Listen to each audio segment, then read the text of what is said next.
Kowski, Yes. Rudick, Yes. Elzo, Prince, Yes. motion carries. Item 3, discussion possible action, that was not a consent There agenda, wasn't. so we're not gonna take any, Take that off. no action.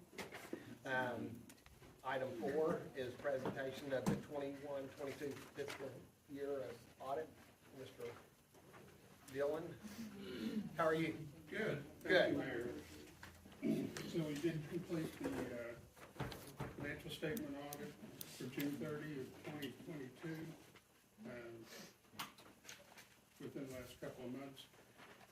We issued an unmodified opinion which indicates that we found no material misstatements in financial statements. Doesn't necessarily mean we looked at every item, but the financial statements are materially correct in our opinion. We tested internal control and the compliance. We didn't have any findings related to that. You had very moderate federal expenditures last year, so you did not have a single audit report, but I imagine that's gonna change in the next year. The threshold $750,000, and if your expenditures are greater than that, then there's a separate audit that's gotta be done. Your debt service coverage ratio was about 2.61 on your debt, which is mainly your OWRB debt. The required coverage ratio is 1.25, so, and that's pledged sales tax, which is what it deals with on coverage ratio. Your sales and use tax was up by about 8% last year, and totaled about almost $4 million. In the prior year, it was also up. It was up about 19%. So CARES had quite a bit of growth over the last couple of years. Your carryover in your general fund at the end of last fiscal year was about $2.6 million, which is about 53% of your annual revenue, which is healthy, fairly healthy. Your long-term debt was right at $15 million. It was up about $2 million due to the issuance of the 2022 OWRP debt. Are there any questions I can answer? So the growth that we've had on sales, is 8%, you said something like 18? Almost 9, 8.8. Is that pretty average for a city our size at this time, or is that a little above? That's probably a little bit above. We've seen quite a bit of growth over the last, even during the pandemic. It was kind of strange, but there was a lot of growth in the sales tax. People, I guess, shopping locally. We have more use tax than we've ever had in the past. And so last several years, we've had growth here and there on our sales and use tax. Is there anything else that our city needs to be doing to make anything any better, or bookkeeping wise, or anything? Everything looking pretty good on that behalf? Or? You have good records. We'll always compliment your staff, and we deal with several cities around the state. You have good records, and we have no issues in auditing. They're always very helpful in pulling any items that we need, invoices and receipts and so forth. And y'all have any questions you'd like to ask? I was just wondering too, you produce a report? Yes. And So is it a large report? Okay. Do you produce the summary that you have? Because I'm wondering, can we get a copy of the summary? well, just some notes that I've got written down to present to, so I'm not doing it blind, but She always sends it. Today? Not today, no. A couple weeks ago, it was sent to you by email. Oh, well, I've been in the hospital. Okay. I also left some hard copies with her this evening too. If any of y'all would rather have a hard copy. It's great for late night reading.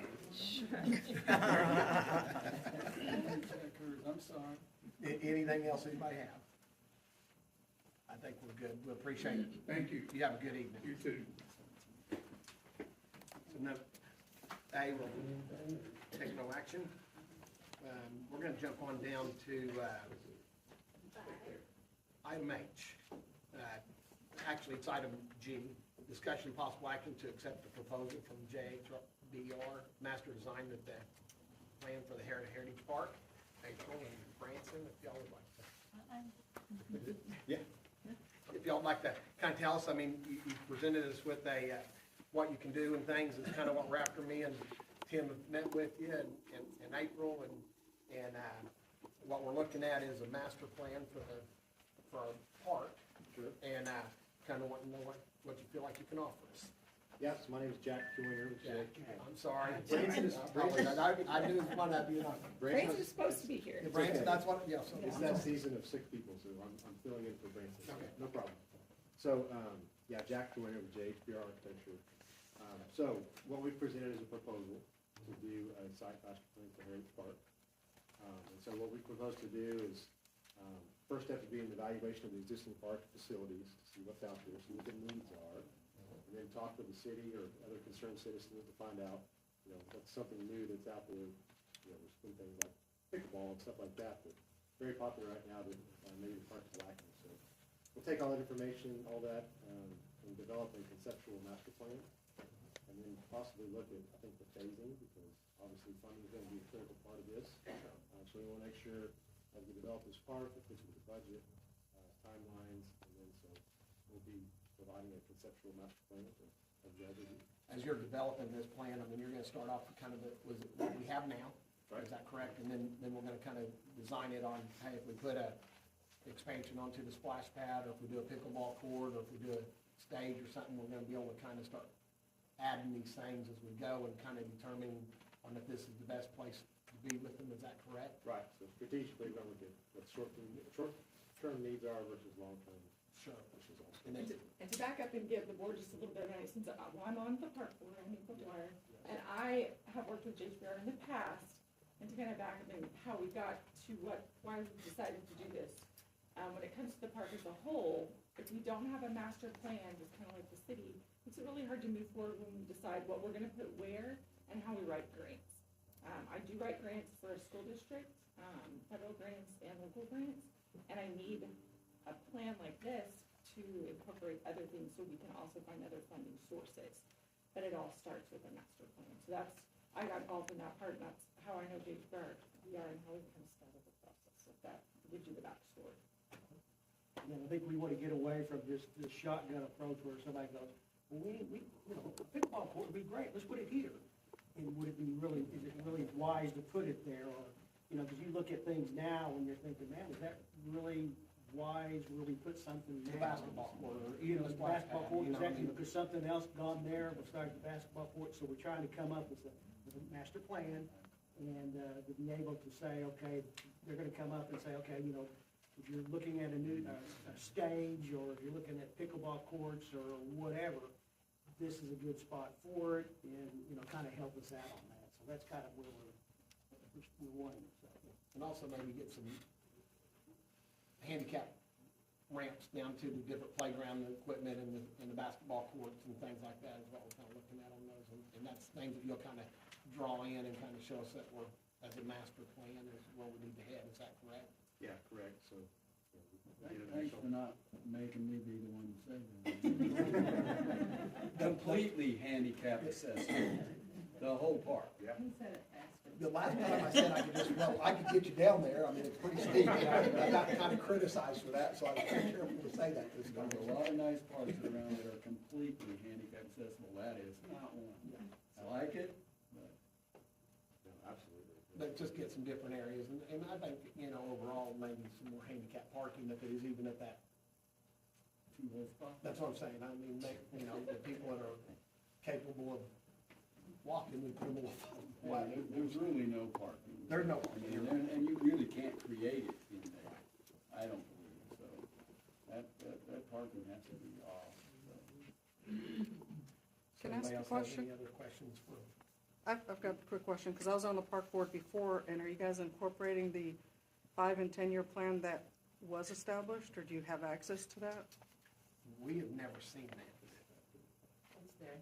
It's, Okay. the park board has it. I mean, Angie was part of the park board when we developed it, and we have like the erosion, the signs, adding picnic benches, all that stuff, so. Anything that we have that we can add to that will definitely help them out, and yes, to put that in with whatever plan that is, but as I've been talking to the park board and everything else, and I've been there several times, and no one ever, and Angie's been there, and she's never mentioned at one I time. mean, that- Angie was on it, Brandy was on it, and on the board when we developed that plan, and each of us had tasks.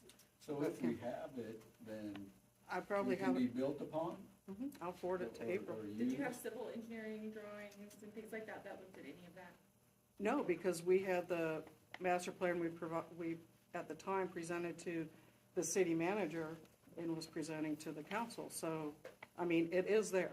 I don't know Oh, where, yeah, here. But Was it it doesn't architect- have what you're saying. No, it doesn't, but to incorporate some of the ideas that have been discussed before in some of the research that the park board did, Yeah.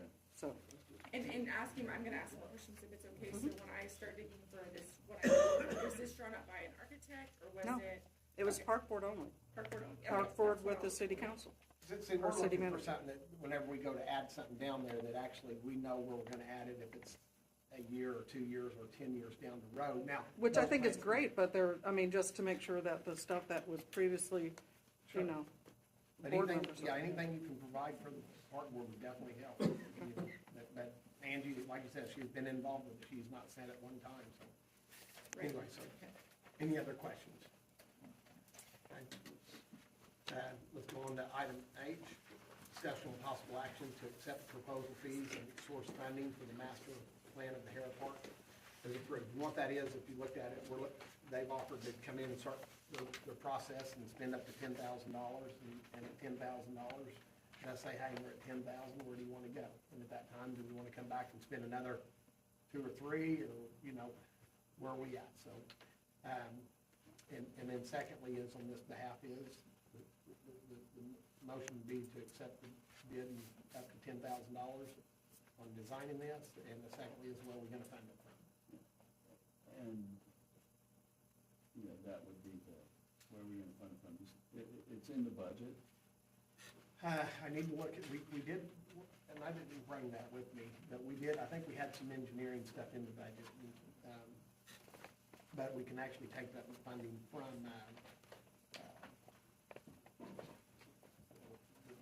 the money we just recently got. I went blank on it. I told you today, wasn't it? Is it ARC dollars? No, I'm sorry. Is it ARC dollars? If we ever get that grant for the resurfacing of the park and stuff, Mhm. you can, I believe you can Add stuff like this add to it. stuff to the To the cost, okay. And so we could use that as well, so.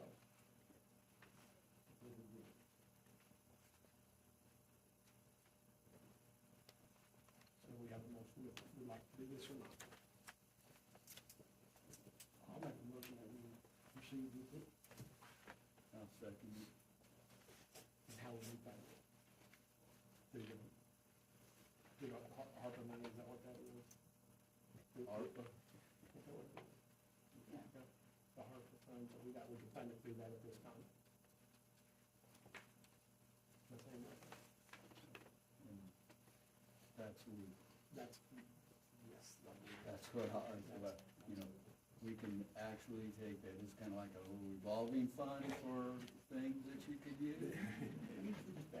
Yeah. Okay. We got a second. You ready?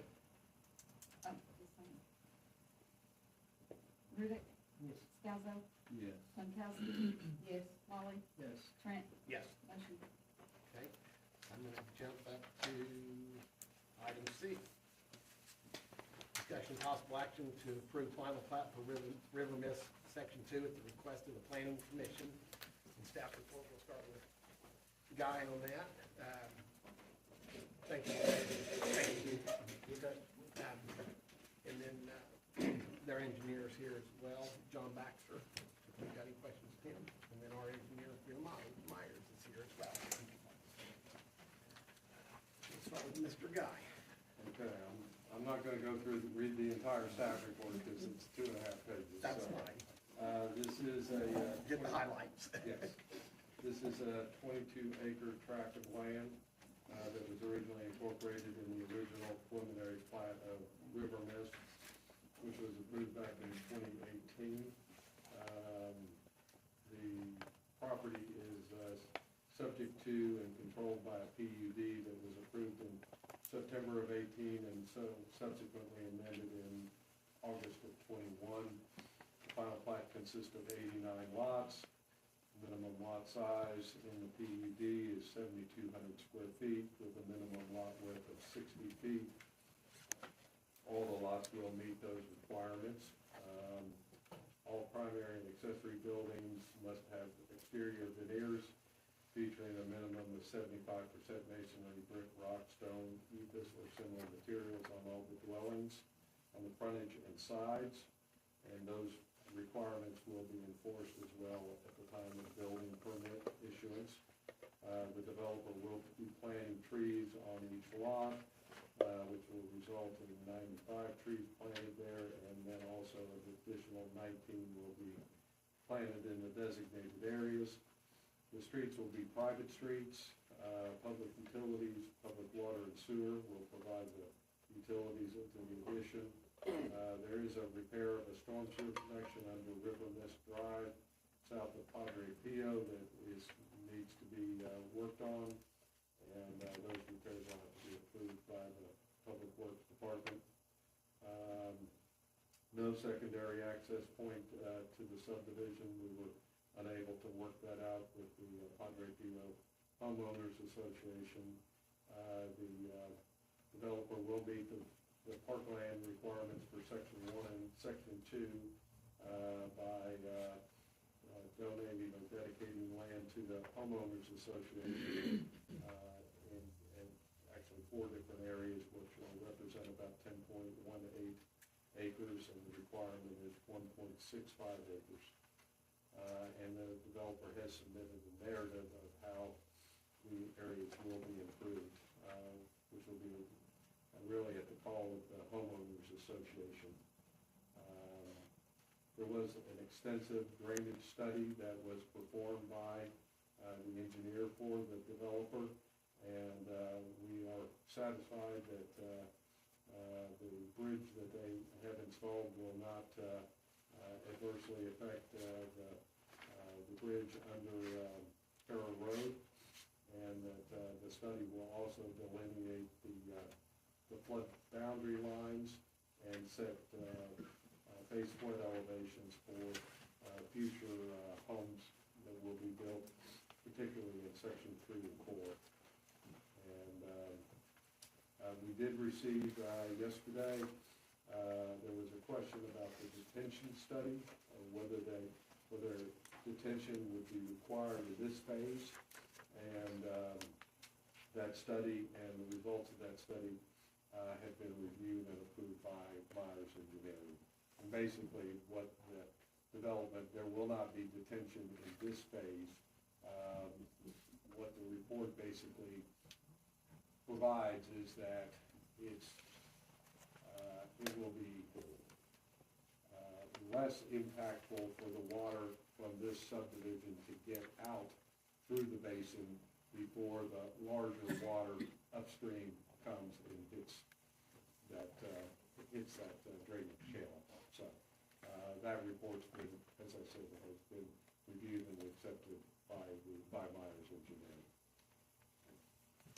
And Bill is here tonight to answer any questions you might have. And this actually went to the planning commission, they approved everything at the planning commission. That's correct. Yeah, except they didn't have this piece. Right. Exactly. And This has been an arduous process. I know that. So the streets are all private streets, Yes, sir. but it's not a gated community. That's correct. Okay. Same, River Mist 1 is same situation. Same situation, right. And so the parkland development is also a private park, That's correct. and so needs not meet any ADA requirements. That's correct. No sense in me arguing that, since it's private. Any questions? We have a motion to approve River Mist Phase 2. I'll make the motion to approve Little Miss 2. Final plat. I'll second it. Rudick, Yes. Scalzo, Yes. Jankowski, Yes. Molly, Yes. Trent, Yes, motion carried. thank you. I'm gonna jump over now to item J on the public works side. Tried to get you up to the top, I just couldn't quite get you there. Discussion possible action to award bids for the sanitary sewer and lift station. And, Bill, you wanna go ahead and run that down for us? This is the lift station down on Harrow Road that needs to be updated. So I'll let Bill share that with us. They let the bid here about 2 weeks ago. Okay, so what we did, we received bids on November 16th for the replacement of the lift station on Harrow Road between 29th and 44th. The lift station has, its useful life has been spent. Okay, so, as a matter of fact, we're using temporary pumps right now just to keep it going. So, we had estimated back in, I think, October, a cost of $843,000. We made a couple of design changes in the final design process. We added a retaining wall to make the site compatible. So with that retaining wall, our estimate would have been around $890,000. So the low bid we received was from Orr Construction out of Davenport at $895,796. And the funds for this were originally part of that second loan that I think your auditor had just mentioned, the loan in 21, I think, or 22. The funds for this were in that particular transaction. So we had budgeted in the transaction $755,000. Obviously, prices have been going wild. And we also had in that transaction, we had money in their contingencies that would cover this cost. So we feel good about the contractor. He's a good contractor. He's done other lift stations. They're a big they have a lot of equipment. So we feel good about it. And we're recommending that the lift station be awarded to Orr Construction out of Davenport, Oklahoma, in the amount of $895,796.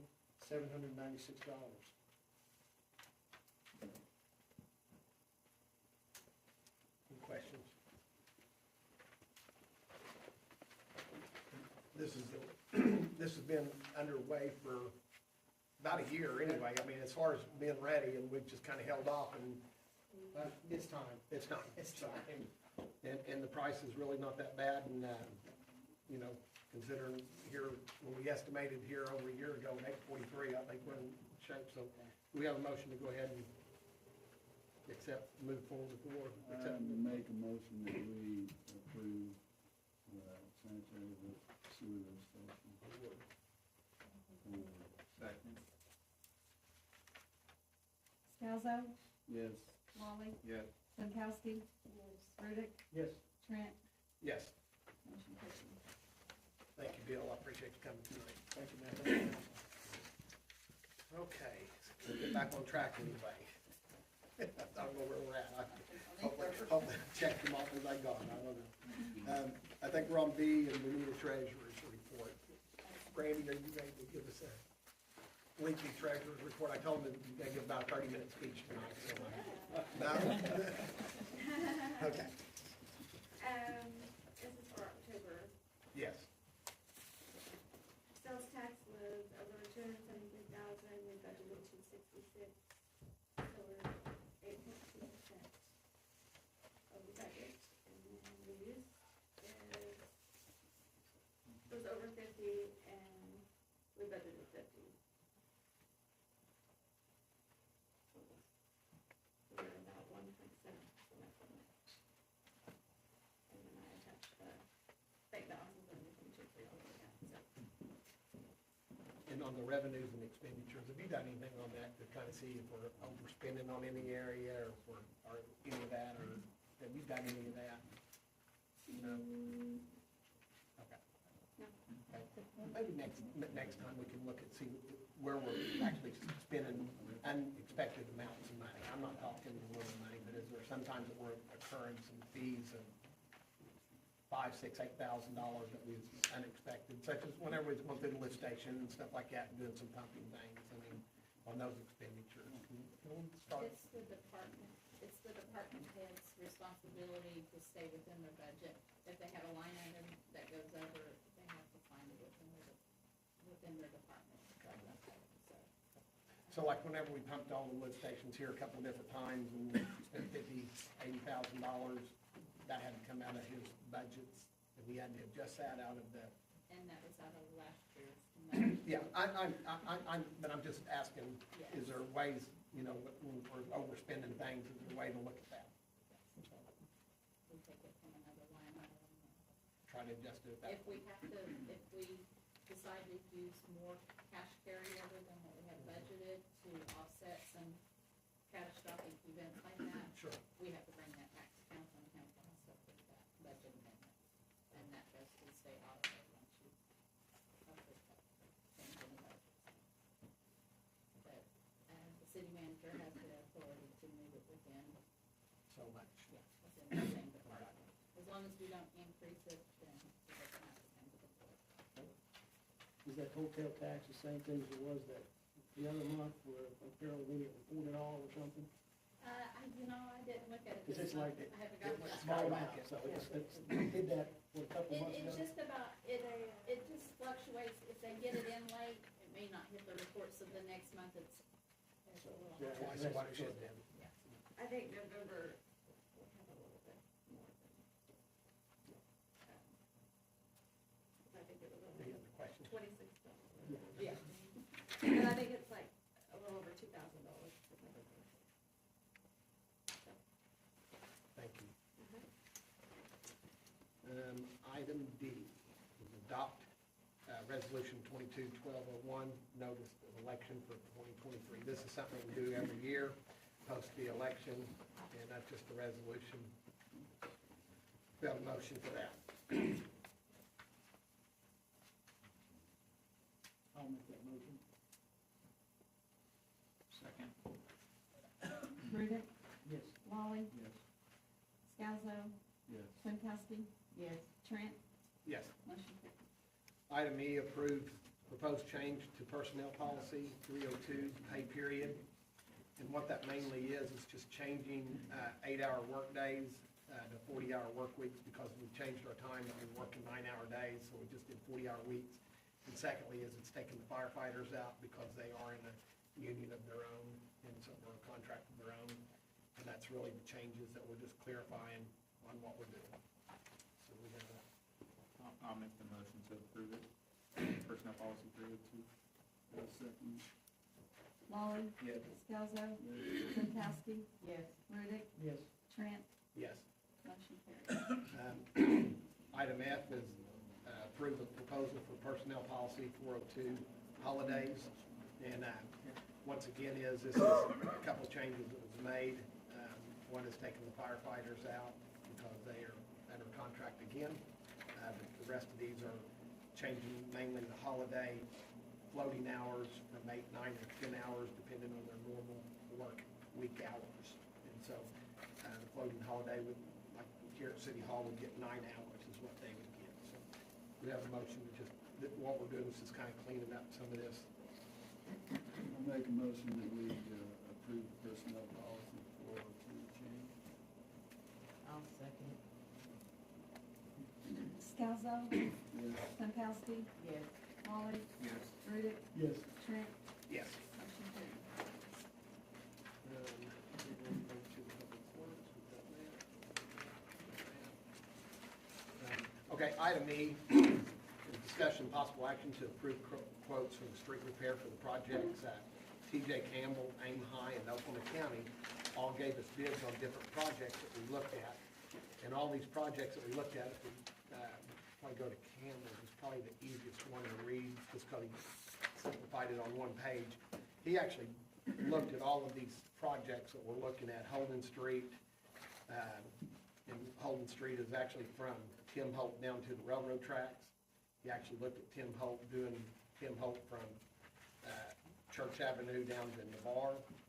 We also looked at doing Tim Holt from Navarre to 10th Street.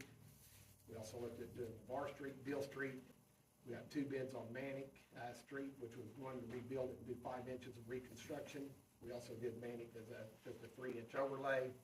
And then they also have a mobilization of $8,000 plus on item 5 down at the bottom, $5,300 to do some milling in front of the lumber shack to keep it from pushing water into them because we don't want to build it up anymore. Me and Jerry's met a couple different times and talked to this. We've talked to Jordan several times as far as doing all this and going through all the bids and looking at all of them. I mean, if we just look at Aim High and compare that to some of Campbell's gave us the better of the prices between them. So, any questions on any of these? Are these the only bids that were presented, or were there more bids than this? This was all the bids that was presented. Campbell presented all these on the one sheet. Secondly, is if you go to Aim High, they did all of Holden Street from the railroad tracks, and that bid, this was just from Church to the railroad tracks was $34,000. Campbell was going all of Holden Street, all the way from Tim Holt down there, and they was $39,000. Then they was gonna do overlay from Tim Holt to Navarre, they was $84,000, where they were $54,000. So, I mean, Campbell gave us quite a bit better price, so we did kind of go out and reach out to both of them. We go back down to Manic Drive, and Manic, the county bid that as long with Manic Drive. The county bid it, looking at doing the whole street, rebuilding it just like Campbell did. That is $130,000, if I remember that correctly. I can look that back. $130,000, where Campbell was $190,000. And that was just a street? That was just one street, yes. But as me and Jerry talked and visited with these people, just doing a 3-inch overlay of $56,000 is gonna actually be as good as anything. And I visited with Tim again today, and they've got an extra 20 tons of asphalt to come in and fill some low areas and different things like that added in that price. Each one of these being a separate project will be voted on separately, individual items. I did talk to Campbell today, and one item is they have $8,000 to move in, and their $8,000 to move in is one job, period. It don't matter if they do all 3 of them or one, it's $8,000. So if they do all 3 jobs, it's just an $8,000 fee.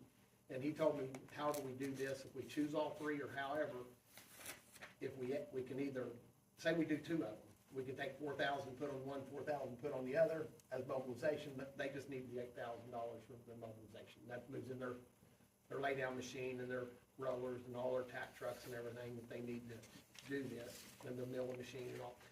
So, on Tim Holt, and the worst spot of Tim Holt, and I'll just use that, and we got $250,000 that we budgeted. This total comes up to about $163,000. Each one of these will be let as a separate job. On Tim Holt, between Church and Navarre, there will be an additional $5,300 to mill that he didn't add in, and we told him we need to do that to keep from pushing any water into the lumber shack or anything like that. So, any questions on any of this? I mean, Jerry, you got anything you'd like to add? I mean, you've been involved as much as any, and looking at all these streets, these are probably the 3 worst at the time. I mean, we're gonna look at some others to do definitely, but these are probably the 3 that need the most attention right now. Yeah. So,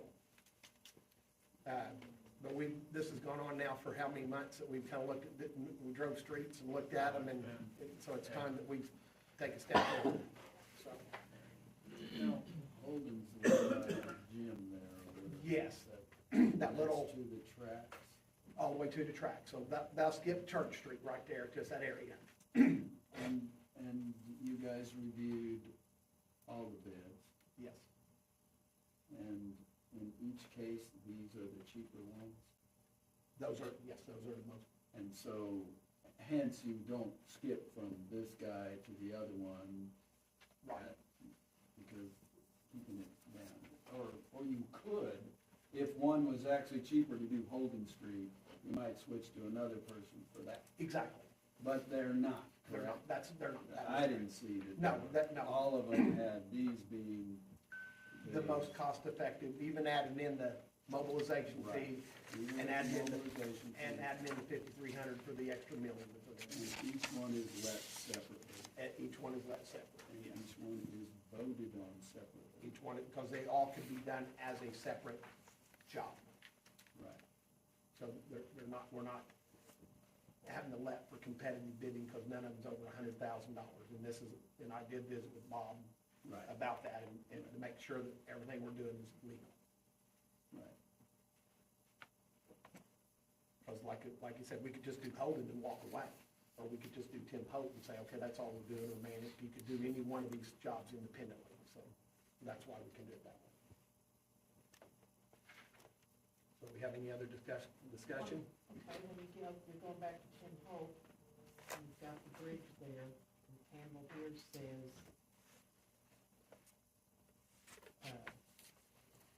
cannot mill or pave on top of the bridge to the left of it, then what do?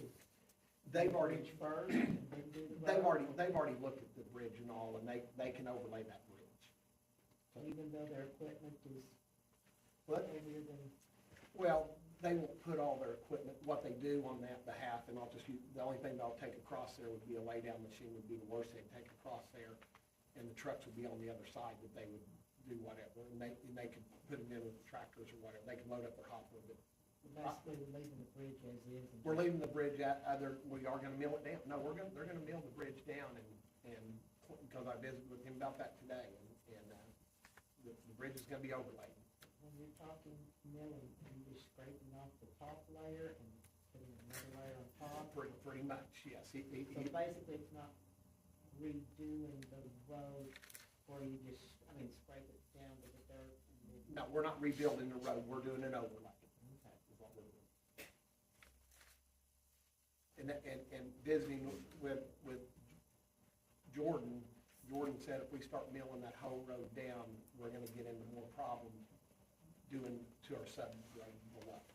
So, and Campbell, and I'll use them for an example, Campbell's been in business for over 50 years. I mean, they've been around a long time, and not only that is, whenever the turnpike tore up all of our roads out here, Campbell's the one that we, with the turnpike, and us joint ventured with, and fixed all of these roads, which was Luther and Peabody and Reno and 10th Street and all these other streets, these big main section roads, Dobbs Road there in front of the school and all that. They're the ones that did all of these repairs and fixes is what they did. So Campbell's is a reputable company and does a good job. With the overlay, I know that this has been a sore spot for me, but with the potholes that have been on Tim Holt, will the overlay, once they redo all this, would that take care of it? There's not gonna be any more potholes popping up? Now, I know they'll pop up. Yeah. The ones that they'll get and they wash away. Right, no, there's a difference on what they're doing and what, our city employees are doing, and, you gotta give our city employees credit, because they're doing what they can in a bad situation, I mean, and you don't have the equipment, the machinery and all that, I mean, the thing that, they'll tack the streets, they'll clean the streets, and they'll actually adhere, the new bonding will adhere, and we should not wind up with any, for a long time, for a long time, I mean, you say that, I mean, we break a water line, and the next thing you do, you dig it up, and you got another problem, I mean, so things do happen, but I'm yes. just curious. Yes, I do know, they work hard at filling those holes in, and here comes the rain, and they wash away, it seems like. Right after, it's like the rain knows. Not they're if the working city at it. manager does it. If the city manager does it, boy, it's. It's good, okay, well, we'll see her about that then. So far, it hasn't. I'm sure she went out and checked. I have. I haven't seen what you've seen, but I was.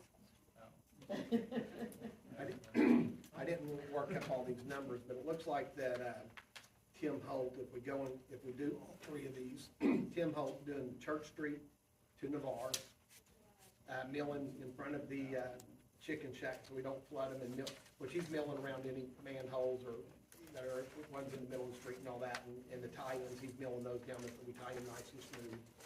If you take the 54,315 to 5,300, and then roughly, if we did a third of 8,000, which is 2666, it's about $62,371 is what Holden Street would be. doing this on scratch paper, so don't hold me these numbers that I'll be pretty close. And then,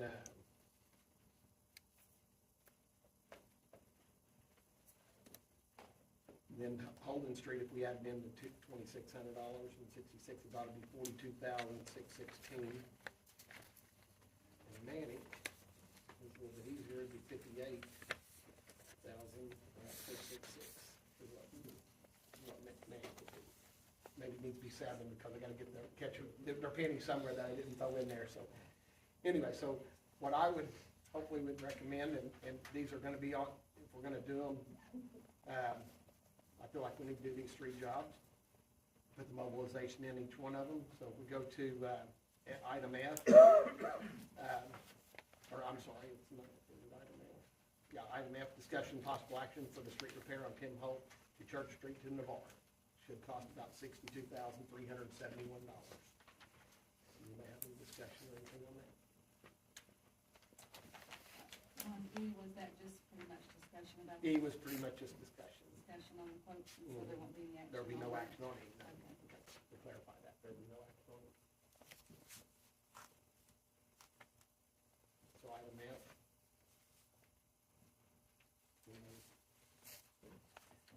Overlay. It needs to be done, so Yeah. it's gotta be done. That's, Church to Navarre, right? Church to Navarre, yes. So I can make a motion to do Tim Holt from Church to Navarre in the amount of $62,371. Yes. I just made that motion. Well, I will second that motion. Thank you. According to my math is correct. I mean, Well, the guy's not gonna get as much as he should then if you were wrong, there you go. because this is what we approved. Yeah. Scalzo, Yes. Rudick, Yes. Stankowski. Yes. Lolly, Yes. Trent, Yes. motion carries. Item G is discussion possible action to approve street repair on Holden Street from Tim Holt to the railroad track. And that amount ought to be $42,616. I will make that motion in the amount of $42,616. I will second that. Scalzo, Yes. Rudick, Yes. Stankowski. Yes. Lolly, Yes. Trent, Yes. motion carries. Item H is discussion possible action to overlay Manic Drive in the amount of $58,666. I will make that motion, because that guy's the first guy that called me. City council. I make the motion, we overlay Manic Street in the amount of $58,667. Okay. I'll second. Like that better. Scalzo, Yes. Rudick, Yes. Stankowski. Yes. Lolly, Yes. Trent, Yes. motion carries. Item I, we actually moved the mobilization in and all of the jobs above, so we will take no action on item I. And one quick question, I know, I guess it's down line. So what happens from Navarre to Kent, does it get done? Not at this time. Not at this time? Not at this time. That amount was, and we can still discuss that, was $114,000 to do just from Navarre to 10th Street. And so at this time, we don't have the funding to do that. And really, that portion of the road is not terrible. I mean, that as we look at some of the other streets, and Steve brought up very well as far as Navarre and Beale Street, those 2 streets are probably not in terrible shape, but they're a little narrow. And so, you know, You peel off into a ditch when you So- drop a wheel off the asphalt. and so what I'm thinking is, Down Beale when you're on it. is once we get this kind of underway, and it would be, you know, January before they get everything started and all that, and everything's ready to go, and visiting with them. I think we're gonna look at some other roads as well, and hopefully bring them back, and I mean, I don't know if you had a chance to go down to, I did not. I ain't gonna say what name it is, cause I'm blank on it, I can tell you 100 times. What is it? I looked at it, hang on. It's called age. It's called a lot of things on my mind. You know, Age. it's not it's there off of Luther Road, just south of 10th Street. Ranchwood Drive. Ranchwood. There we go. That is a, probably, probably that and Cabot are two really bad roads that we need to look into and to kind of get some things done, but, but let's kind of get started on this, and we'll see where we go I next. guess in one of the bids on there, something about Ranchwood, it said from Luther to Luther, and I'm thinking, that made no sense. Okay, what Ranchwood is a big It's a horseshoe. circle. It's a big Okay. horseshoe, so you're gonna start at Luther and you're gonna horseshoe all the way around. That So- explains, I knew after you said where it was. And doing that, yeah, I could look back on one of these and saw it, what they could, It's I there. read that, and I thought, that Ranchwood, I mean, that was, $145,000 on their behalf. We didn't get a bid from, actually, Campbell did give us a bid on Ranchwood in another price that I probably have with me that, yeah, they was, actually, Ranchwood was $149,000 with Campbell, and it was $149,000 with Ameline. So they was both on the same, But that was one was doing $145,000, I'm sorry. Ranchwood Lane and Ranchwood Drive, the The whole whole thing, all the thing. way, not just the bottom part. No, and I think me and Jerry's gonna get together with Campbell and Aim High, or maybe even the county, and see if one of them can go down to the bottom and stabilize that and do something for us on that, so that's what we're gonna look at. So, is there any item I forgot on the agenda at the moment? I kinda skipped all over the place, I'm making sure I marked everything I needed to. Any comments? I'll start with you, Steve. Met with the school, the long-range planning for the Harris schools, and came up with a number of items that were the most important, none of which were building a brand-new school at this point. That doesn't mean that won't come up, I'm just saying that's what came up in that meeting, was that the biggest thing right now was safety.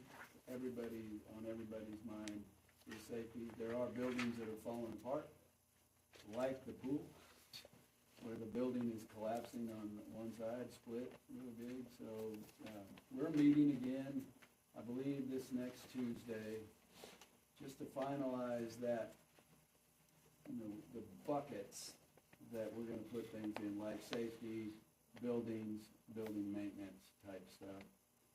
And then hire somebody to tell us, like, everybody has their own idea for safety. Oh, we need to rebuild these doors here and these doors here.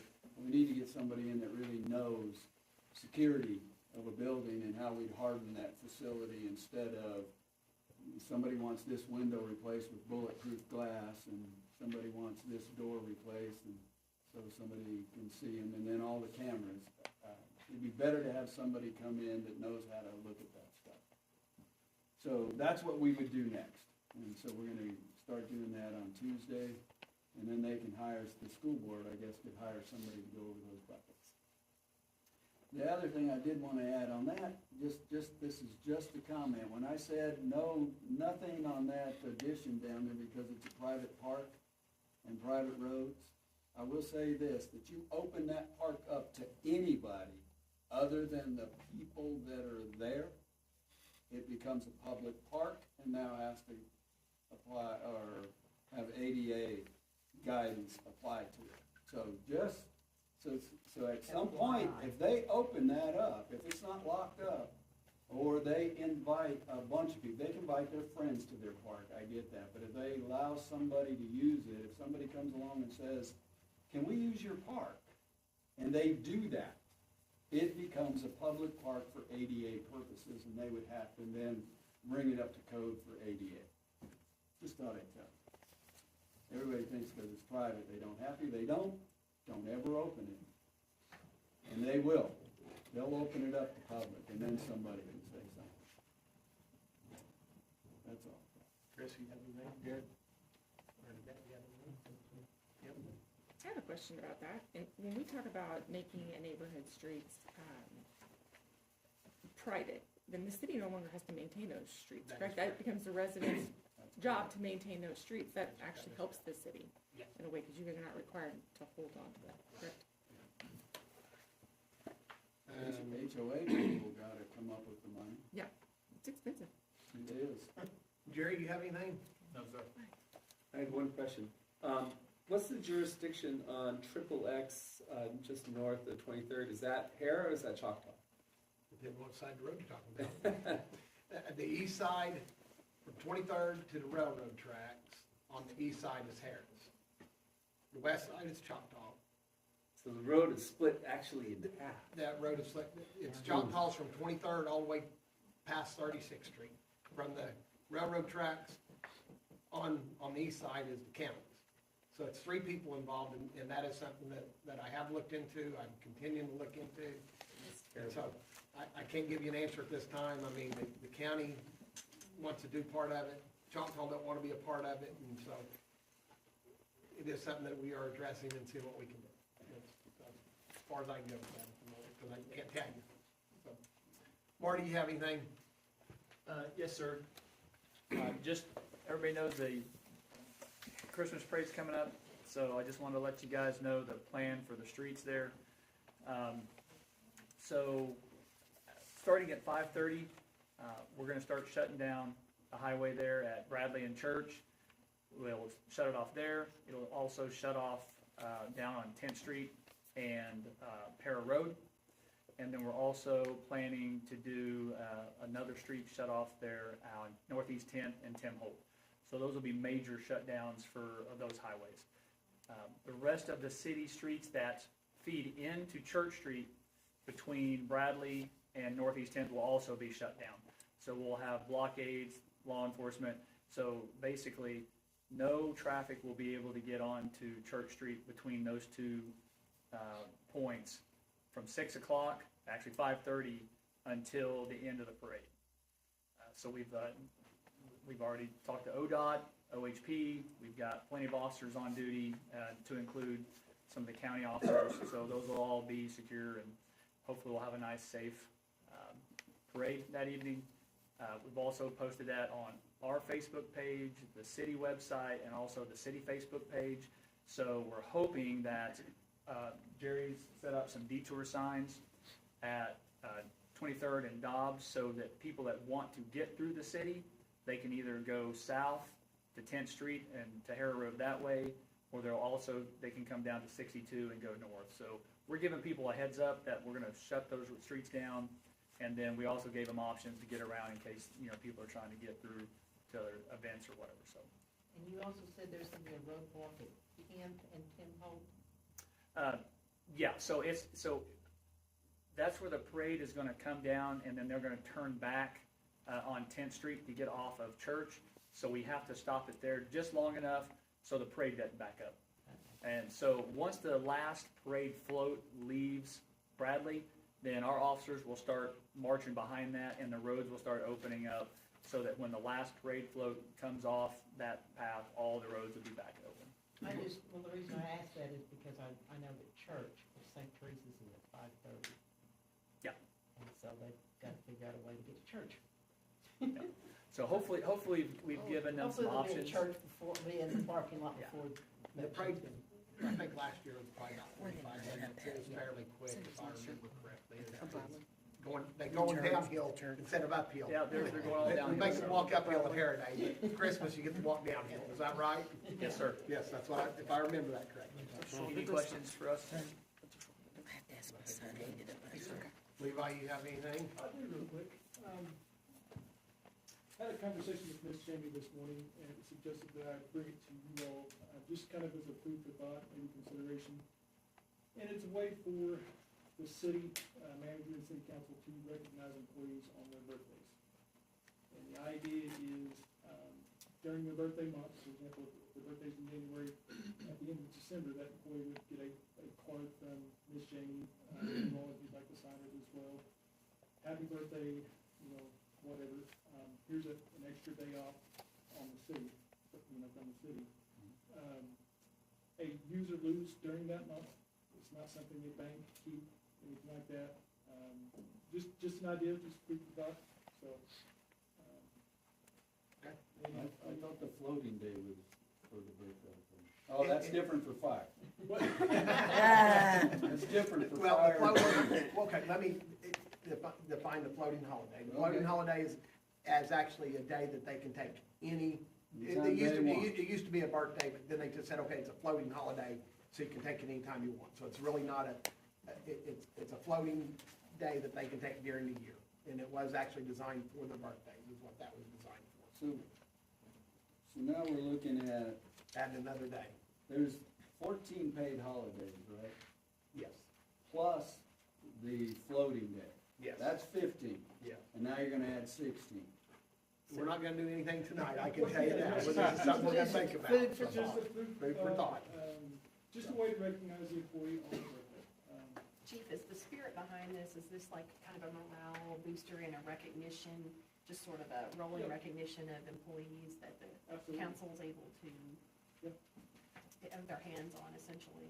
I think a lot of that falls to department heads, and so this is, I think your vision is being able to include mayor and council. Yeah, absolutely, yeah. Okay. It'd be, if you guys all wanted to sign that birthday card, this Jamie as well, it just shows the employee that, hey, they recognize me on my birthday, they support us, they care about us, they. I believe when we talked earlier, this has been implemented in another Yes. agency. Came from Choctaw, they did that at Choctaw for employees away, Was it pretty well received? for that, yeah. It's So time off. Was it well received? Well, I It's didn't time mean off. just the employees, I meant by the council. Oh, it was a well received. Do you have the power to give people time off? Do I? Do you? Yes. Yeah. Can you just give somebody a Well- day off? You just give them a day off, no, I mean. Not a paid day off anyway. I was just wondering if the police or fire, there are businesses that the bosses get to give time off. So I was just wondering if that, since you guys aren't under the city part, can you give time off? Okay. Any other staff? Michelle, you have anything, you're standing there, Cindy, anybody else? Just a Christmas party on the 14th Memorial School Post City Hall from 11 to 1. Okay. For everybody to attend. If you plan to attend, please let Julie, our new receptionist, know by the 7th of December, because we do pay per person, so we want to have a good accurate number for monetary reasons and for the food.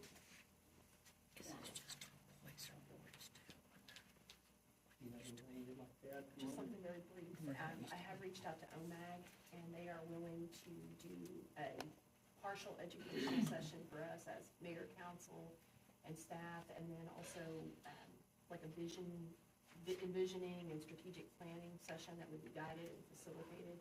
The idea for that would be to fall right after the first of the year when we get past the holidays. I'm excited about that. I know Councilman Scalzo has brought that up, and then Councilman Ruby, to your point this evening about, piecemealing things along the way, I think that's really what you're getting at, is if we could all get on the same sheet of music. So they've offered to do that, and I think it's a great idea, and I'm hoping that we can make that time as a group to do that together. And, one thing, Julie's name got mentioned here just a second ago, she is our new receptionist that answers our phone and stuff, so hopefully when people call up here anymore, that we'll have a new voice on the line, and hopefully we get rid of the voice recorder, and, because I don't like it, and so, but hopefully, we have a live voice is what we're looking at. Also, Jamie Winters was another new hire that we're back in water, is where she's at, and so got a couple new hires there, and then also, I think Levi hired a full-time Patrick Williams joined the team, and then we also had 3 guys just finish up their EMTs, and that was Jace Dean and Brandon Archer and Brian Byers, is that right? And so that's a good achievement that you got through those guys doing that, and also I'd just like to thank the park board for the Friends of the Park for the good job they're doing for the decorations at the park, and we look forward to the 3rd. I'll be with Marty, I believe. He's hopefully not in handcuffs, but I'll be with him. So. Anyway, hopefully that'll work out. And I'll give Jerry and his crew an early thanks on getting the streets closed down for that as well here this next weekend. And thank y'all for the overtime that y'all do that. I said hopefully not in handcuffs is what I said. Yes, I'm in the parade. Marty's going to let me ride maybe in the back seat, I think. Did it cost you money? Everything they do costs me money, so there. Just checking. Probably not as much as it cost you. That's right. And then, Just checking. and then last, is, Steve, we hope your wife recovers quickly. We hope that. Is she home? She got to come home yesterday, Good. 10 days. So. And then I hope to see everybody that's, city-wide for our, luncheon, Christmas lunch, December 14th. And, like I said, we need to let, it's at Arroyo's. Are we having our next city council meeting, or are we gonna? Right now, we're probably gonna have, we got some other things we're probably gonna put on there, so. There's some things that's gonna come about, and so. Anyway, but if we don't, I'll wish everybody an early Merry Christmas, just in case, but I think this time we will, and other than that, we're adjourned. Y'all have a good I want to evening. make sure he puts on there, we've been in business 39 years, that's a long time.